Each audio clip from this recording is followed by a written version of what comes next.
Yo, what's up? This is your boy Gark. I am waiting for a freight train to go by, so I figured I'd give a quick BGA Open preview. A lot of storylines. Logan and Riley are missing. Lou is playing his worst golf of the year with 3 straight rounds in 100 or greater that I've seen. Maybe he's got some rounds that he didn't even post yet, but yeah, it's not looking good for the British Open, BGA British, whatever. Fuck it, you know what I mean. Major winner. Looking like a non-factor at a tough course. He's been playing some easy courses, so Preserve is going to be tough.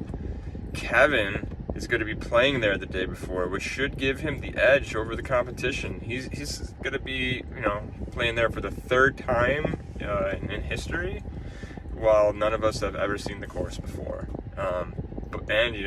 Kevin needs reps.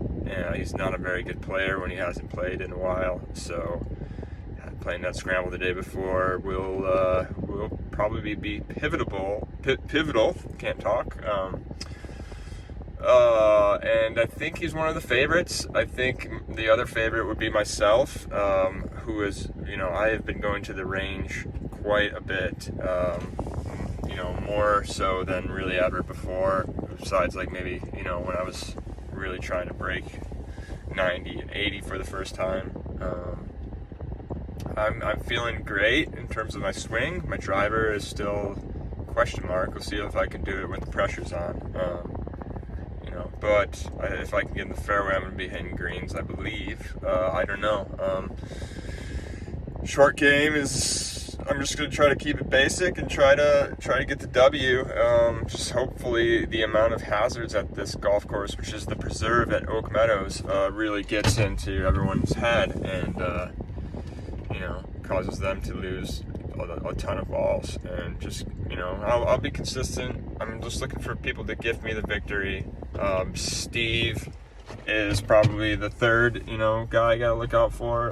The Banter's champion. He hasn't been playing too much recently, to my knowledge. The freight train is gone, but I'm gonna try to continue this discussion. He had a 1.5 iron golf session, indoor range with Kyle, and I don't really know how that went. I think Steve is, a big time danger, but we'll see if he can manage this kind of course. It looks like it has a lot of strategy. If he starts spraying the ball, he's going to be out. So, maybe he's going to play smart, and maybe he's going to wrap up his 2nd major of the year. Finally, we have Kyle Downs, who's the main inspiration for making me want to make this video, because the man is, he's in a bad spot mentally right now. He's something's going on with him, and he's just been living at an indoor simulator, and doesn't seem to be making much progress. Every day I get an update about his mental health and his golf swing, and he played around and broke 90 at Blackstone, but he seems to act like he's shooting in like the hundreds with the amount of shit he's been talking about himself. But I think he'll be a factor, but at the same time, he could lose himself on the course, and possibly we might need to get a psychiatric evaluation for him after the tournament. I'm very concerned with the lad. I'm trying to keep things light, but it's a heavy moment for Kyle Downs, and the young Christian lad. We'll see how it goes. And then we got a couple of open players, Jordan and Phil, Phil's been playing a lot. I'm going to give him a 25 handicap like Nathan. I guess I forgot Nathan. I always forget Nathan, because let's face it, Nathan's usually a non-factor. I'm sorry.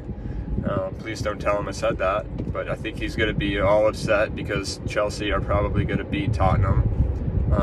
right before the round. He's going to have beers in him. He's going to be feeling good. He's going to be feeling loose. And he's going to be spraying the ball all over a course that has hazards basically everywhere. And this is just not the kind of course he's going to win. Shepherd's Crook, a lot more playable. That's why we saw him in contention. You could spray the ball there, and there's not a lot of OB or water. The fescue is trimmed down. I know Lou doesn't like that argument. I forgot Lou too. I mean, there's just too many people to remember. Oh, I did talk about Lou. Lou's a non-factor. His game is lost, and he's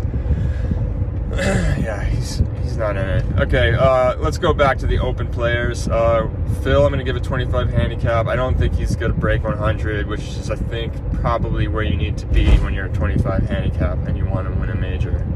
I think he's going to struggle big time at this course. This is a big boy course.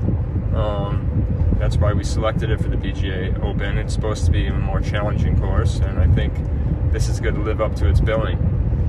And then we got Jordan. I have no idea what handicap I'm going to assign to him. I probably will just give him a 25 handicap.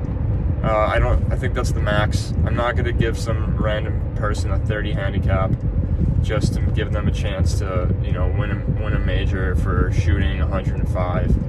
You gotta have some level of competency to be on this tour. It's a very low bar, but there is a bar. We maxed out at 25. I'm sorry. Yeah, so it's gonna be a good time. I'm really looking forward to it. I'm really disappointed that we couldn't get the full core 8 there, but it's just a reality. I think that'll make them hungrier for, maybe take the scheduling more serious next year. I hope we can all do a better job next year of getting together. And, we'll see how it goes, and there'll be some post-game interviews, and always there's better coverage when the commissioner's there. So until then, goodbye. I'm going to eat some Mexican food.